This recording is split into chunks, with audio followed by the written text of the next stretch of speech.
Então, é um daqueles tipos de situações ideais nas quais a gente tem ferramentas para, de fato, conseguir, né, entregar alguma coisa que às vezes a gente está propondo, né? O câncer de colo do útero é um dos cânceres mais comuns que a gente tem no Brasil, ele é o terceiro tumor mais frequente entre as mulheres. Agora, em 2024, a gente já está passando de 18 mil casos.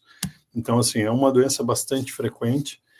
E os fatores de risco primário, basicamente, o grande fator de risco é a infecção pelo HPV. Antes a gente achava que era, antigamente dizia que 60% era relacionados ao HPV, depois a gente percebeu que era 90%, e hoje a gente sabe que 98%, 99% dos casos de câncer de colo do útero, na verdade, são relacionados ao HPV. E aí todos os outros fatores têm muito mais relação com a infecção pelo HPV do que propriamente com o ato em si, por exemplo, né, no início precoce da vida sexual, ter vários parceiros, ter uma baixa condição socioeconômica, tudo mais relacionado à chance de infecção por o HPV. Existe um certo histórico familiar, mas aqui talvez seja o que a gente chama de ruído, né, o fator de confusão, porque às vezes o histórico familiar também tem essa relação com baixa condição socioeconômica, né, e enfim, às vezes você está numa região que tem também um tipo de perfil de sexual também que acaba te predispondo e tal. Então, a verdade é que a gente sabe que o fator que de fato define o câncer de colo do útero é a infecção pelo HPV. E aí a gente tem uma ferramenta que é super eficiente, que é a vacina. E hoje a gente sabe que 90% dos casos de câncer de colo do útero poderiam ser evitados com o uso de vacinação. A outra vantagem é que essa vacina está disponível pelo SUS, já tem mais de 10 anos, desde 2014. Então, lógico, o público-alvo são, né, meninas e meninos, isso é importante, de 9 aos 14 anos. Então, eu sei quem é vacinar, eu tenho ela disponível e ela funciona. Então, é um dos cânceres, eu acho que provavelmente é o único que a gente tem ferramentas tão importantes que, de fato, podem gerar um resultado. E quando a gente pensa em vacinação, a partir aí do final do ano passado, no meio do ano passado, a gente também ganhou uma outra, digamos assim, ferramenta que, na verdade, foi uma economia, né? Porque a gente fazia 2 doses, começou com 3, e hoje o que a gente recomenda é que as meninas e meninos que são imunocompetentes, digamos assim, as crianças que não têm algum outro problema de saúde, façam uma única dose da vacina entre 9 e os 14 anos. E muita gente pergunta, por que essa faixa etária e tal? É porque a resposta imunológica é melhor, é porque elas ainda, né, a maioria deles não foram expostos ao vírus do HPV, então você previne uma infecção. Então essa é a janela ideal para essas crianças receberem essa vacina. Tá? E a gente deve estimular isso porque o resultado é muito, muito bom mesmo. Muita gente também pergunta, mas os meninos, é uma vacina para câncer e tal? Não é, porque é para câncer e também evita verruga genital e ajuda também a quebrar esse ciclo de transmissão na hora que você vacina os meninos, né? Então, idealmente, a gente quer chegar perto de 90% de vacinação, que seria um cenário ideal. Hoje, no Brasil, a gente perdeu muito a hora que a vacinação saiu da escola e foi para a unidade de saúde, então agora ela voltando a ser disponível nas escolas, isso vai ajudar muito. E aí você tem grupos de risco, que são aquelas pessoas que podem vacinar até os 45 anos, né? Que são imunocomprometidos em geral. Você pode ser pacientes que vivem com HPV, pacientes que são transplantados, pacientes oncológicos, pacientes que tiveram um transplante de medula e outros tipos de imunossupressão. Você pode considerar aí a vacina até os 45 anos. E aí tem as situações específicas, como, por exemplo, abuso sexual, tem aqueles por exemplo, com profilaxia de infecção para HIV, por exemplo, para exposição, e pacientes portadores de outras doenças respiratórias, como a papilose respiratória recorrente, que é uma outra doença. Enfim, você tem esses grupos que se beneficiam, e é óbvio que o grupo, assim, o grande grupo são esses meninos e meninas de 9 aos 14 anos. E daí uma das coisas que facilitou a nossa vida em relação a isso, né, foi quando a gente definiu que, olha, a gente pode fazer, né, uma vacinação, uma dose única, e também foi estabelecida uma estratégia de resgate para crianças, né, adolescentes até 19 anos que não foram vacinados. Então a ideia, por quê? Porque existem trabalhos mostrando que se eu faço uma vacina única até os 20 anos, também ajuda a proteger essas pessoas. A gente sabe que piora um pouquinho depois dos 14, mas ainda continua sendo muito eficiente até os 20 anos. Claro que, às vezes, esses estudos são feitos com populações que não são exatamente iguais às do Brasil, mas é importante saber que existe essa estratégia de resgate dessas adolescentes e adolescentes que não foram vacinados. Então, de forma geral, hoje, né, que eu acho que foi o grande, ainda bem que isso demorou, mas voltou a ser administrada a vacina nas escolas e também uma dose única. Então, é muito importante a gente esclarecer que a vacina é segura.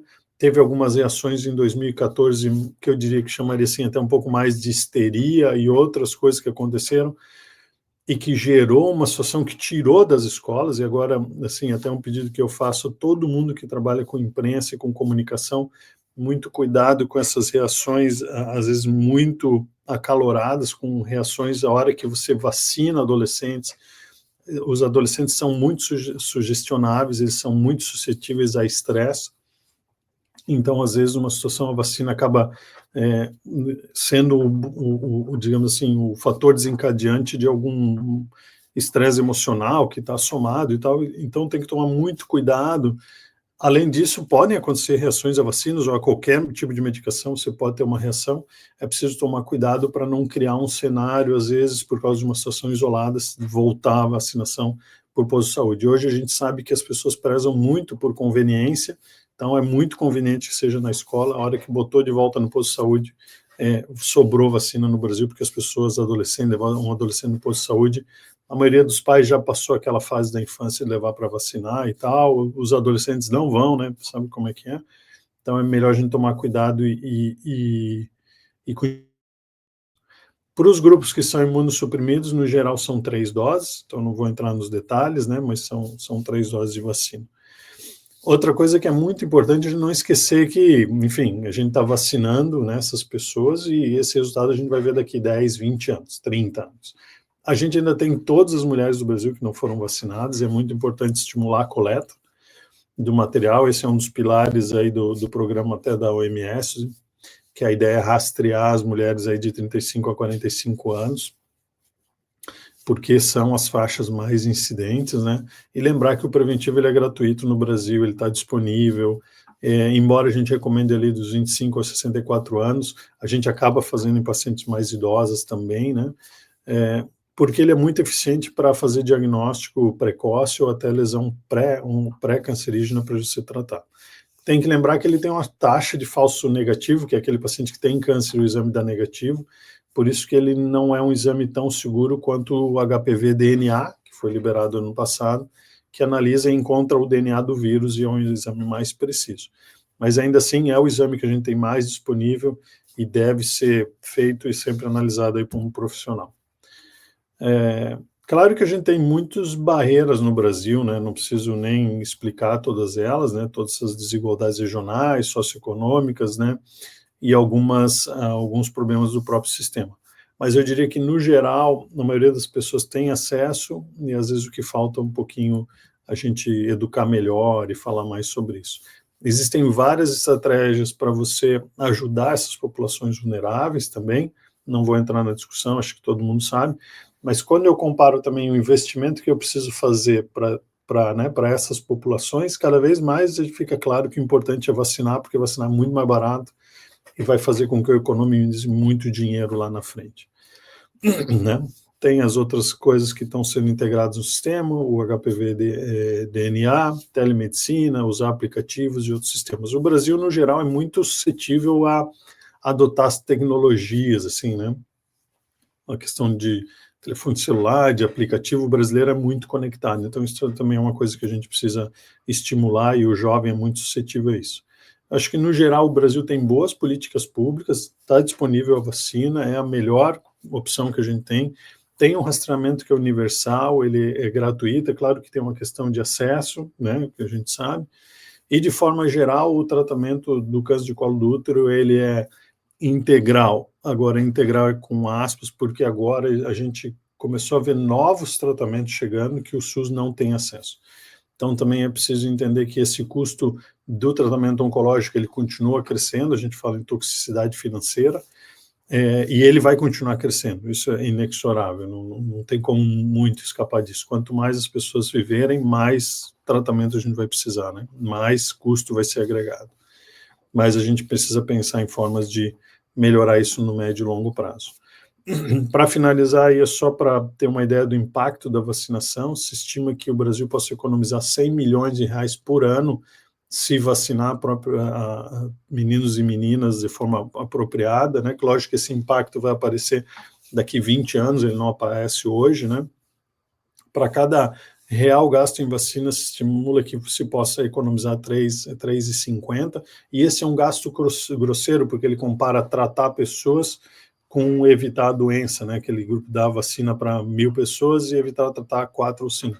Na verdade, a economia é muito maior, porque você tem pessoas que vão trabalhar, não vão ficar afastadas do trabalho, tem o custo da previdência social, tem o custo social em si, tem o custo, né, trabalhista de empregador e das outras pessoas, e nem se fala do custo de ter uma pessoa aí com câncer propriamente dito, né? Além disso, a gente vai salvar aí 14 mil mulheres por ano no Brasil, isso é uma estimativa.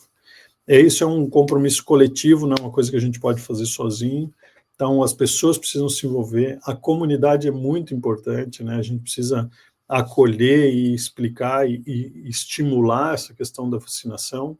Acho que o governo tem que fazer sua parte, o sistema de saúde tem que ter uma entrega que seja compatível com as necessidades do país. Bom, e é isso. Muito obrigado e fico à disposição para discutir também.